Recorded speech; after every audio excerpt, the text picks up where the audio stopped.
Star, stone, wave, wind, worm. O God's body, my brother, mother, sister, lover, O mad love. 1.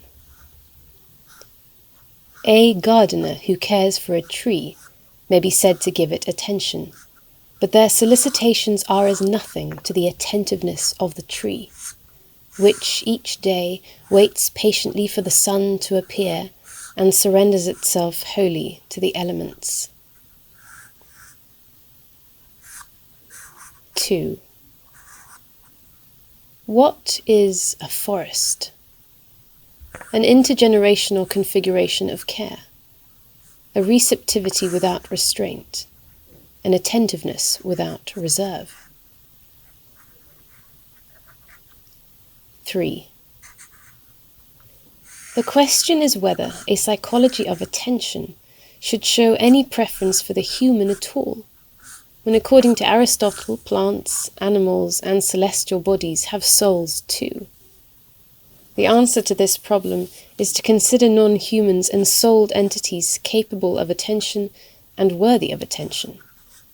But it would be still more attentive to consider human attention as an instance of noticing occurring across species boundaries. 4. Anyone who thinks they know what attention is should imagine it from the perspective of a plant or a tree.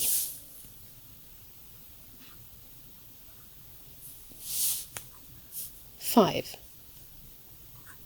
These are thy wonders, Lord of love, writes the poet George Herbert. To make us see, we are but flowers that glide. And in another place, oh, that I were an orange tree, that busy plant, then should I ever laden be and never want some fruit for him that dressed me.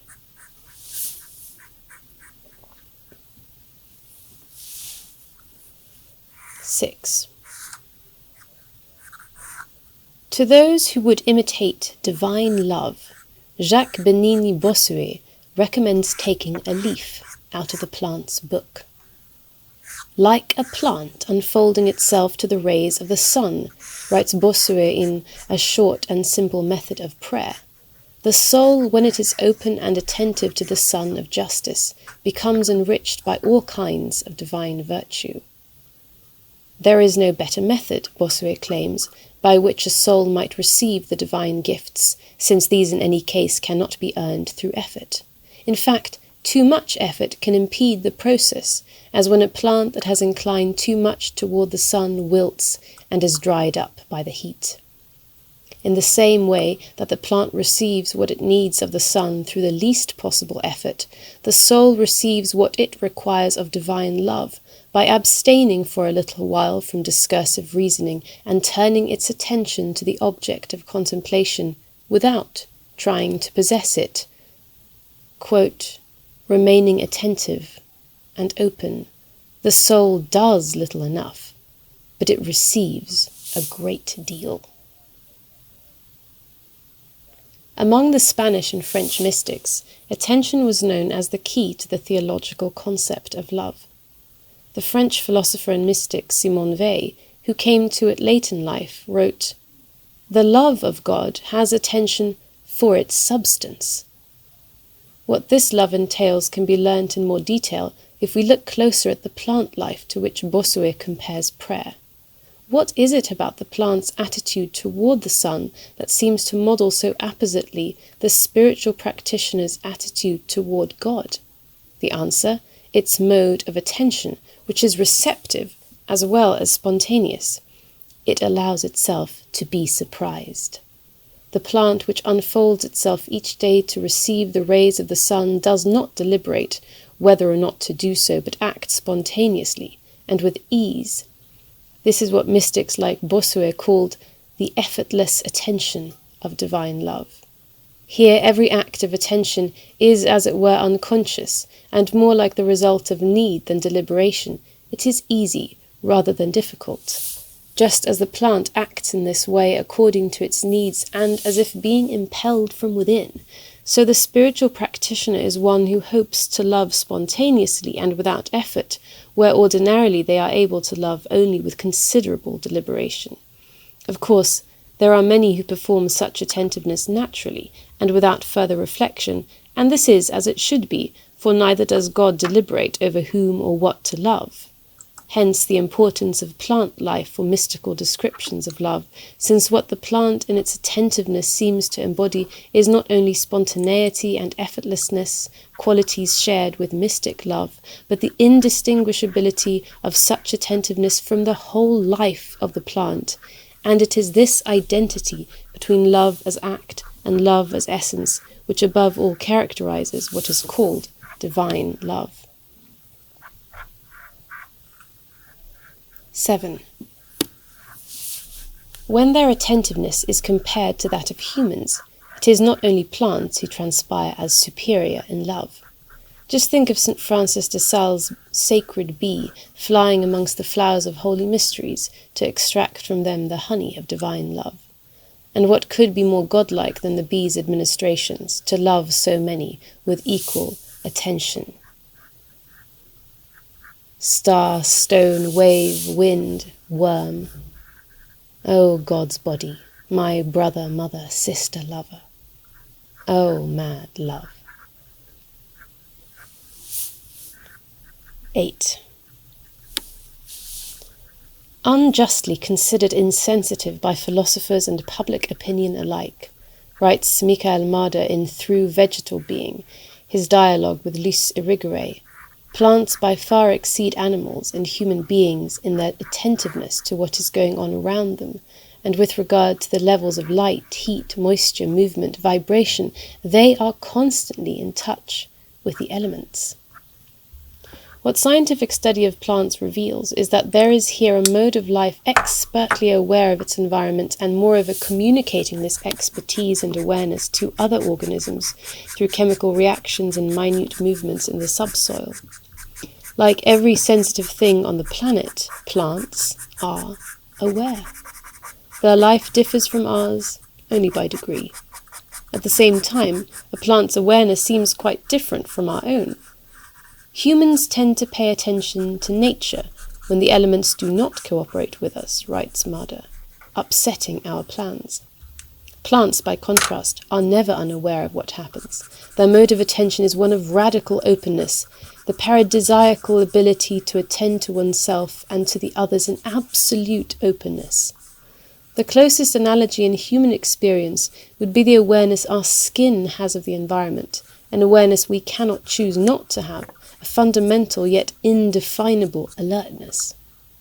But this vegetal attention proper also to animal bodies can in human experience be accessed only through special acts of concentration, where we are suspended from ordinary attentiveness, such as meditation or drug-induced states of heightened awareness. So the intensity of a plant's attention when compared to that of humans may well be, as Marder argues, a humbling insight. It inverts philosophy's commonplace assumption that human beings alone are conscious and capable of attention.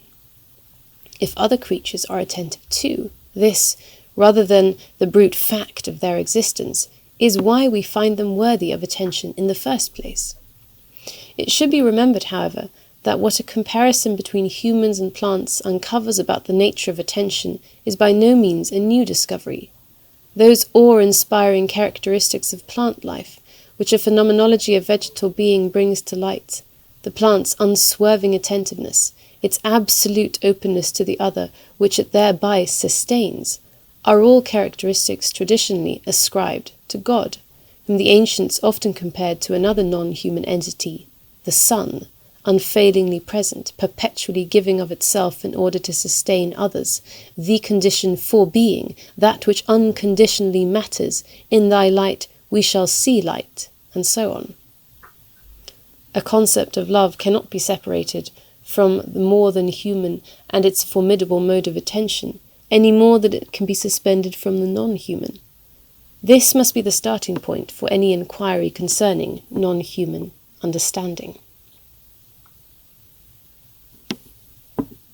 9.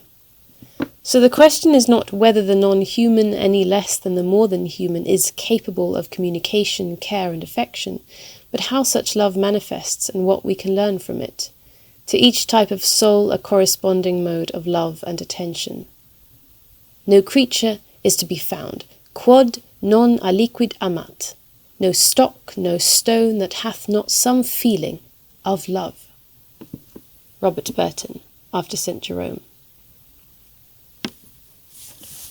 10.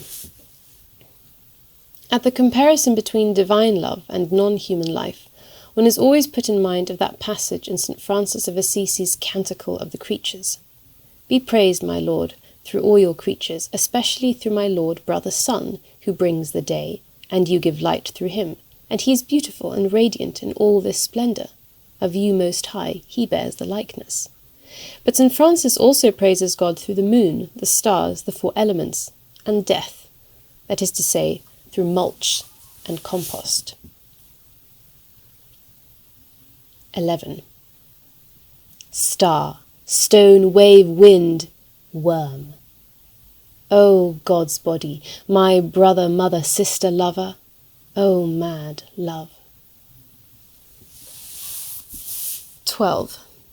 Naturally, we anthropomorphize, but since, quote, the environment is actually inside human bodies and minds, Jane Bennett, Vibrant Matter, speaking humanly about the non-human is scientifically accurate as well as accurately ethical. 13. To love as God loves is to put oneself in the position of the non-human, which is to say, of a sun, a planet, or a plant.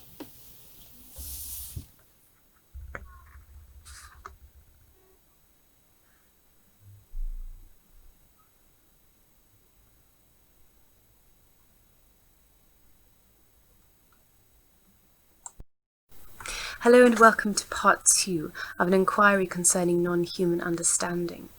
This talk follows from the short video preceding it, and I've called it Learning to Pay Attention, in which we discover that the understory is also the overstory. So what I want to do in the short video and in this talk now is to bring together 2 senses of the non-human that for a long time now have been separated in Western minds. So this is the natural and the supernatural.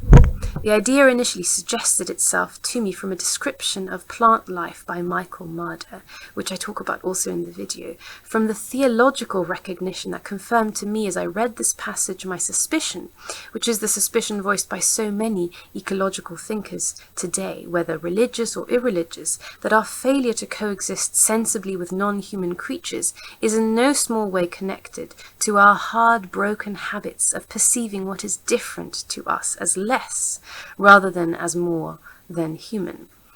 So the description cites scientific research on the life of plants unjustly considered insensitive by philosophers, but which, when examined closely, by far exceed animals and human beings in their attentiveness to what is going on around them with regard to the levels of light, heat, moisture, movement, vibration. They are constantly in touch with the elements, attending to the sun with every part of their bodies, whereas, Marder goes on, our human attention span is shorter, receptive capacity weaker, attachment to whatever or whoever we attend to less faithful.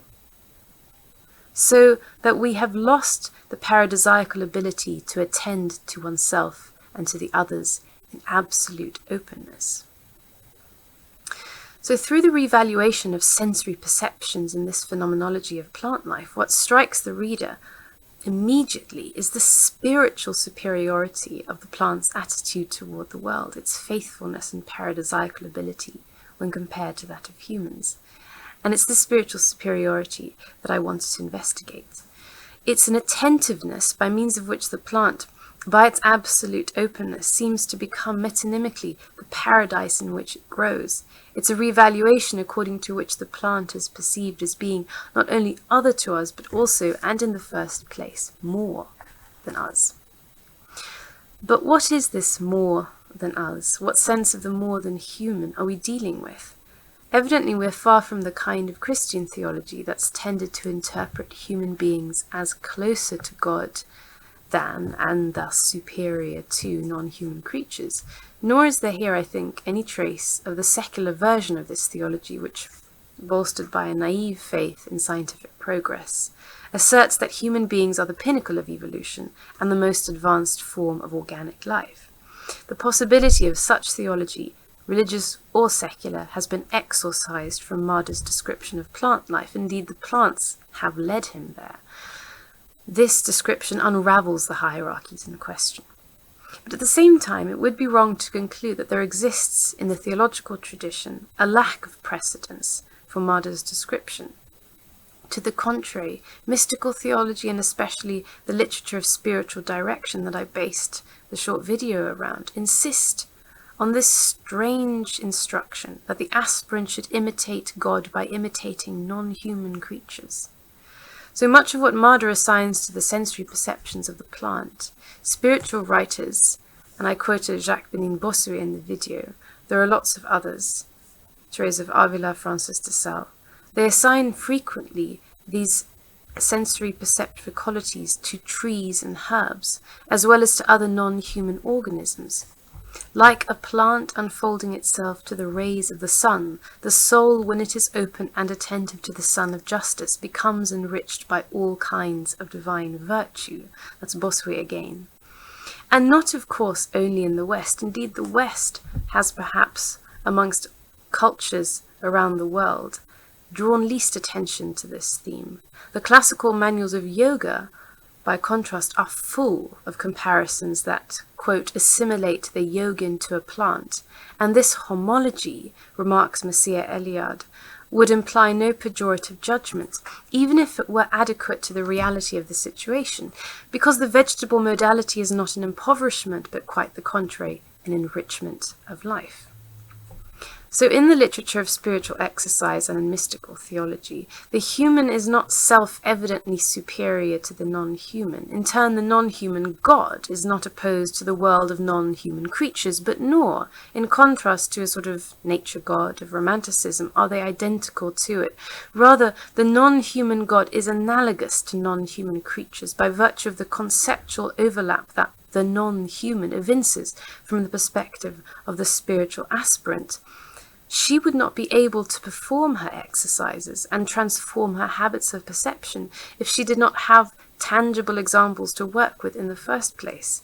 It is not the divine that she loves, since the intangible God is not easy to perceive and comes to her only through her created creaturely senses. She learns the overstory through the understory, for it is the non-human in all its manifold guises that she adores. What the spiritual life makes possible is not the surrender of the body to spirit, but rather the surrender of the spiritual senses to the material. So this was the initial, what I call theological recognition elicited by my reading of Marder's description of plant life. But it's not only the non-human, more than human imaginary of the spiritual exercise literature, these strange plants that appear in the descriptions of what an aspirant is supposed to do when praying. It's not only this that Marder's description seems to hint at, it is this literature's conceptualization of the non-human God itself that his description tangents, however unwittingly. Not only do we find ourselves, when reading Marder's vegetable soteriology, once more in the presence of the mystic's plant, attentive to the sun of justice, but in the description of the plant's passive attentiveness, its openness, its radical faithfulness to all around it, we find ourselves also face to face with the mystic's God, who is consistently described as being in a state of passive repose, whose work is to be at rest, and whose rest in turn is indistinguishable from the method of the spiritual aspirant. So here's Bossuet again, in the passage leading up to the one about the plant. Meditation is very good in its own time, particularly at the beginning of the spiritual life, but it must not become an end in itself. Instead, we find an enjoyable contemplation which keeps us peacefully attentive and fully able to receive impressions or workings fully able to receive impressions or workings. We can't do that if we're thinking too hard. The soul does little enough, but it receives a great deal. We must then remain attentive to the presence of God and open to God's divine gaze. The less we do then, the more God can do. And since the working of God is pure rest, the soul becomes somehow like God in this prayer, like a plant unfolding itself to the rays of the sun and so forth. Replace plant with God in that passage, and you will see quite an astonishing transformation. So all these non-active modalities, this vegetable being and peaceful attention, signal a distinct habit, or the result of a distinct habit and repeated exercise, whereby the mental activity in question is not ended, but it's slowed down. It's slow enough to allow for noticing. The art of noticing is what links spiritual aspirant to plant. The art of attentiveness is what links spiritual aspirant to plant. And the unremittingly attentive nature of the thing noticed, God, or solar energy, is what links in turn the non-human to the more than human. So I say this, but of course it's unlikely that Bossuet would have approached the comparison of prayer to plant life in the sense suggested by Marder's use of a similar comparison. Since for Bossuet, what is noticed is principally a matter of the interior life, right? But then Bossuet's understanding of the interior life is far richer than our understanding of it today. It's a complex and lively flow, he says, of impressions or workings. And it makes the link to sensory perceptions unavoidable. So what I see here is that the line between supernatural gift and solar energy is blurred. In order to notice one, it is necessary to notice the other. In order to tell the overstory, it is necessary to tell the understory. So the theological quality of Marder's description of plants consists in the way it engages with the passive modalities of attentiveness traditionally ascribed to God, modalities that in the broader discussion of what an ecological ethic should be or what it might look like too often are ignored. Why is this? Well, impatient to act, we are wary of anything that looks like time wasting, and an action demanding perversely as much time and patience and slowness as attention, inactivity as it were, whether the context is religious or no, inevitably slows things down. Yet slowness, I would argue, is not opposed to change. Think about it. Changing human behavior is slow work, and change in human behavior is now what is at stake. After all, even the technological fixes and climate repair schemes that we're dealing with today and working out how best to implement have little or no effectiveness unless there is significant change in human behavior. We see this often in the literature. Unless there is change in human behavior, change in rates of consumption of goods, for instance, the climate repair schemes will have no long-term effect. So in this sense, climate repair is an ethical question before and certainly simultaneously with it being an atmospheric and geophysical one. So the understory is always linked to the overstory, or to put it in the terms Pierre Hadot once used and that Michel Foucault popularized, while applying them to a planetary crisis that they could envisage only dimly, it's a question of spiritual technologies as much as, if not more than, of techno-fixes pertaining to carbon capture. Techno-fixing the earth implies fixing techniques of human ways of earth living. The two are not opposed, they need each other, confirming thereby the perils of attempting environmental action without critical thinking engaged at the level of habit, which is the level of spirit. The understory is always the overstory. As hazardous as it is to ignore the summons of the present emergency, which comes to us from the understory, as hazardous is it to throw out the spiritual technologies that would facilitate the long-term transformation of human behavior that will address the causes of the crisis at hand. That's where we need the overstory. So this world that attention makes possible is illustrated by a really important writer who's working in the field today, Isabel Stengers. She's a philosopher of science, and attention is a concept used by her to worry the idols of efficiency and speed that she argues underwrites much of contemporary science and now informs also our climate science and its valorization of speedy techno-fixes. She writes, paying attention means slowing down and accepting that intrusive interstices open up even in the midst of an urgency. She contrasts this with the attitude she associates with common assumptions regarding attention, that attention is about focusing on one thing or idea, to the exclusion of all others, and likens this latter attitude to the mindset of a mobilized army of men at war. The only thing that matters is, can we get through, and the price that others will pay for their passing through ravaged fields, devastated villages will cause no hesitation. So in the face of such single-minded attention, the first step to noticing one's surroundings is to slow down and demobilize. This, Stengers thinks, is the only way for us to learn how to pay attention, or better, to learn how to attend more attentively, changing the modality from attention to attentiveness, from a kind of active to a passive modality of activity. Something that cannot be done when one is focused on conforming to the criteria of speed and efficiency. So the comparison to an army at war is figurative, of course, but it indicates the very real human behaviors of carelessness and indifference to suffering that single-minded pursuits of ideas so often have led to, not only, of course, of environments without human beings, but of indigenous populations, principally. Hence, for Stengers, the first consequence of, and the principal reason for slowing down attention is ethical. Slow attention is a technique for changing human behavior. Those changes will begin with humans, but will have a range of consequences, both political and geological. Indeed, they are always geopolitical. Slowing down means relating differently to persons as well as places. It will change our societies and structures of power, as well as our landscapes, habits, and non-human kin. It would create, quote, collectives of knowledge construction whose actions would turn every and therefore into something that is only of value to the extent that it communicates with the event of a successfully created relation, which means that its value is a matter of suspense. The future that attention may create here, she says, is a matter of suspense, because attention in the slow modality described by Stengers and anticipated by Marder's plants is itself nothing but the attitude that would allow for surprise or receptivity. As the attitude that accompanies attention shifts from the mobilized army of men at war to the demobilized collective of knowledge construction workers, prediction becomes more and more difficult. One has to be open, letting in whatever comes.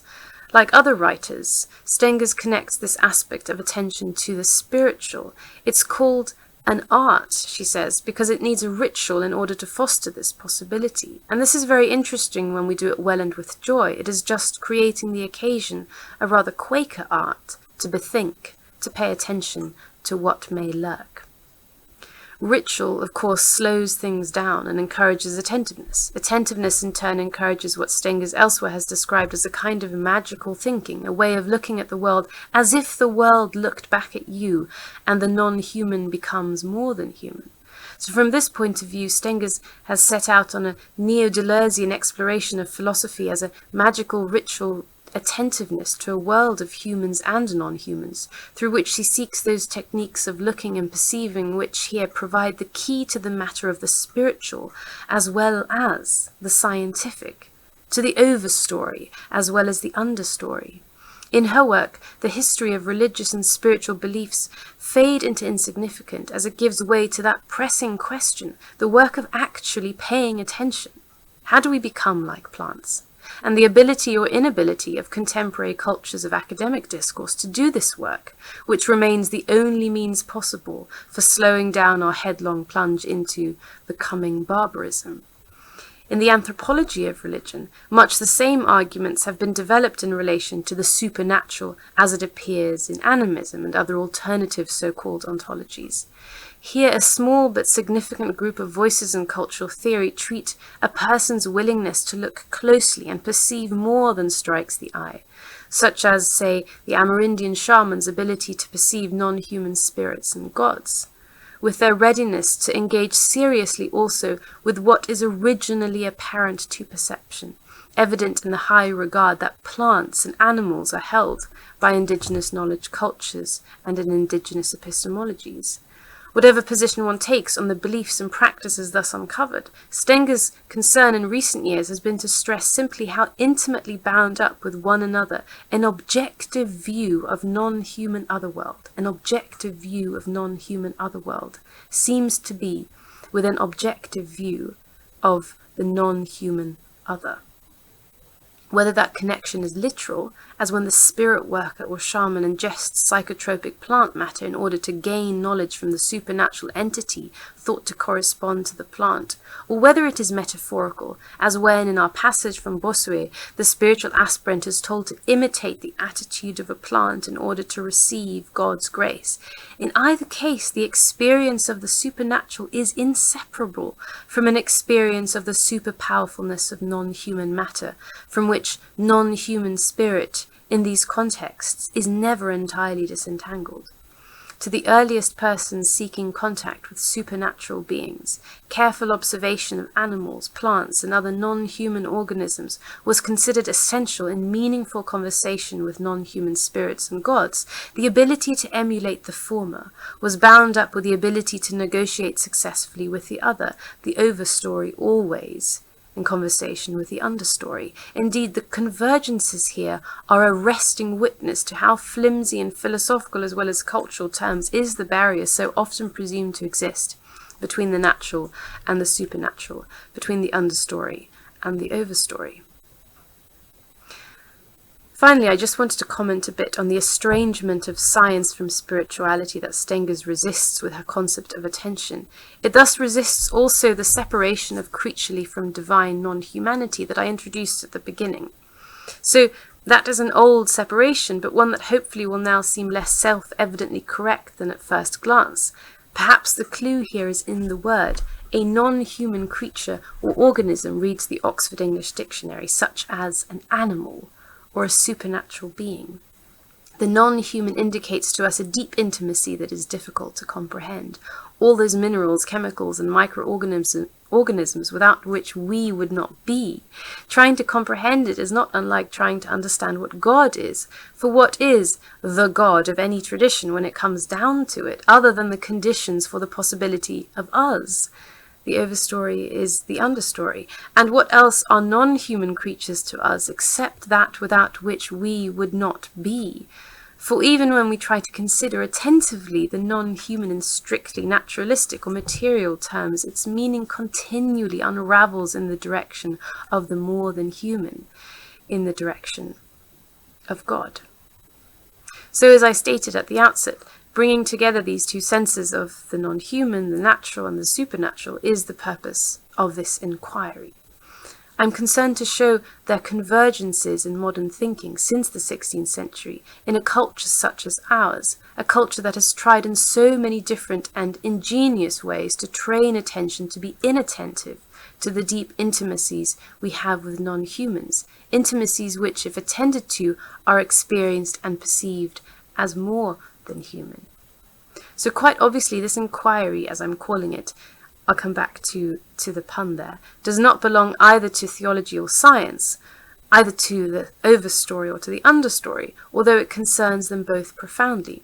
In this inquiry, we see how non-human creatures have eluded the grasp of natural scientists in much the same way that the non-human God has eluded the grasp of theologians.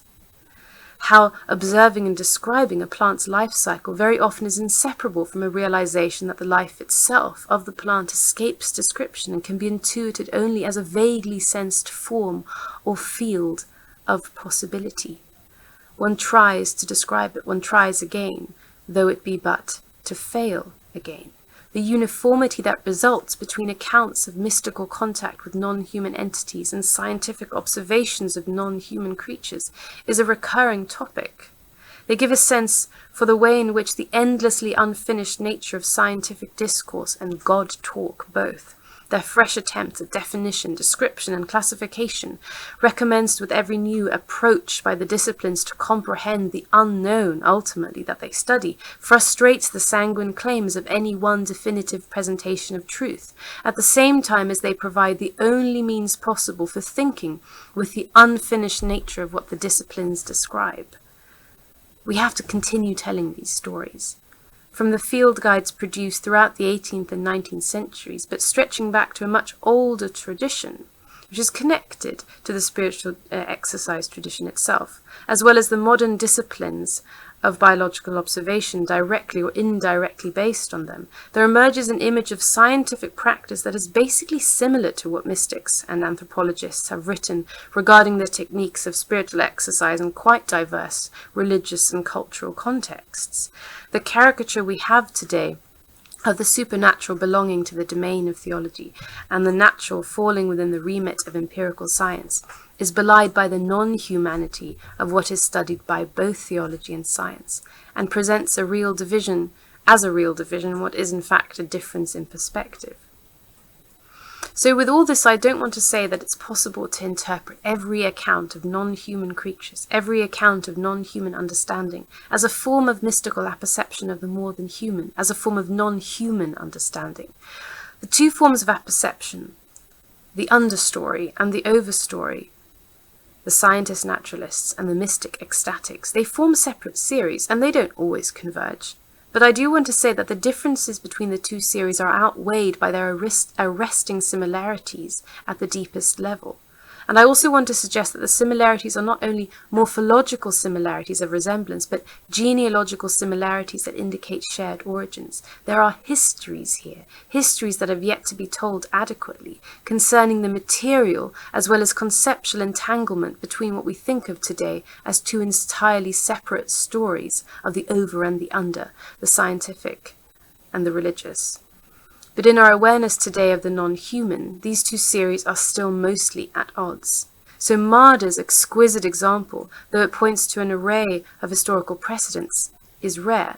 It follows from this that the whole thought world that comes with the non-human is intensely separated and confused internally, in giving the alarming speed with which over the last 100 years human relationships to non-human organisms and creatures have deteriorated. One would have hoped that closer attention to the convergence of these two ways of thinking that both assume the non-human as subject of principal concern would be urgent. But in the epoch where dialogue between disciplines is elsewhere so much in vogue, such has not been the case.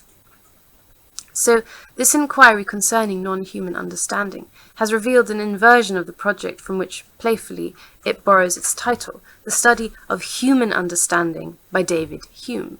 For Hume, the ideal of reason was ever vigilant attention, and this is why, though his naturalistic approach to the mind allowed him to compare non-human animals favourable to human beings, it also allowed him to judge non-humans to operate at a lower level of intelligence, due to what he saw as their inability to pay attention and be in control of their thoughts and actions, so he compares them to children.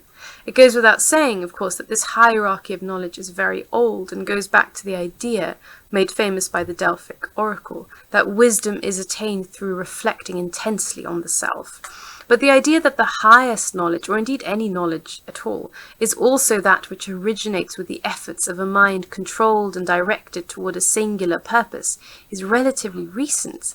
For while the effort-oriented position with regard to understanding has always been widespread among philosophers in the West, even Socrates did not consider that truth was possible to achieve by human effort alone. After all, to argue that human reason may be limited in relation to wisdom and unable to comprehend it fully is the philosophical meaning behind the daemon or spirit that in Plato's dialogues interrupt Socrates' thought at crucial points, as it is also the philosophical meaning behind the trees and other non-human creatures from which Socrates, much to the embarrassment of his interlocutors and to the continued annoyance of every subsequent commentator, at times claims to receive knowledge. Trees and non-human creatures is the key phrase here. I'm thinking about a passage in the Phaedrus, where Socrates talks about the oracles produced by the oak tree at Dodona. Trees and non-human creatures. For ironically, but from our perspective, felicitously, what any inquiry into human understanding inevitably will draw attention to is our dependence on a style of thinking and doing that is different from what human effort achieves under its own steam. In Michael Marder's Plant Thinking and the Mystical Theology of Bossuet, and in Isabel Stenger's Slow Attention, this is what we recognize as the idea of attention, of an attention that is passive rather than active, attentive rather than paying attention, more like sensory perception than volition. meaning that while we choose to begin to pay attention, at the point where it becomes attentiveness, attention is no longer within our control. Perhaps this is why we fear it, for we fear losing control. In the literature of spiritual exercise, it is at this point, the point where knowledge is received from without rather than generated from within, that we begin to see God referred to and spoken of.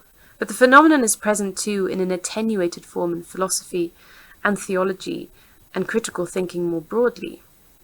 From Plato to Augustine, Rousseau and the Romantics, really to know oneself involved a special kind of intense contact with that which was not of the self, and a sense of human dependency. It involved the style of thinking and doing that has been called variously intuition, inspiration and enthusiasm, but which might just as well be called non-human understanding.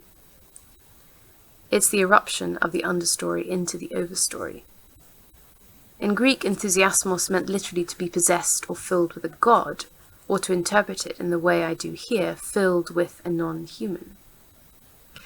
So in this way, a study of the semantically ambiguous, or at any rate two-folded humanity, non-humanity, is able to show the inseparability not only of God talk from human talk, but of God talk from the whole varied discourse of non-humanity as such. For the planet today is teeming with things that are all treated and viewed as considerably less than incomprehensibly non-human, as considerably less than the gods they are. And while every form of God talk has not been good news for Gaia, neither has secular disdain for the immeasurable and inconceivable proved especially successful in gaining and changing human ways of earth living for the better. It is only in theory that the ersatz religion of capitalism fetishizes things. In practice, it involves the very opposite of engaging with a thing as though it housed a spirit or a god, which is the original meaning of a fetish. What we need now is to suspend disdain, never a very congenial approach in the first place, and dare to think what it would be like to feel the non-human, the understory for what it is, more than human, for an overstory, until we forget whatever it is about ourselves that merited any exceptionalism. What we need today is not less God talk, but more of it, provided, of course, that the gods we talk of are what unconditionally matter. More fetishes, more enthinged spirits, and many, many more persons skilled at crossing into the world of these super-powerful others who are also ourselves, everywhere. Thank you very much.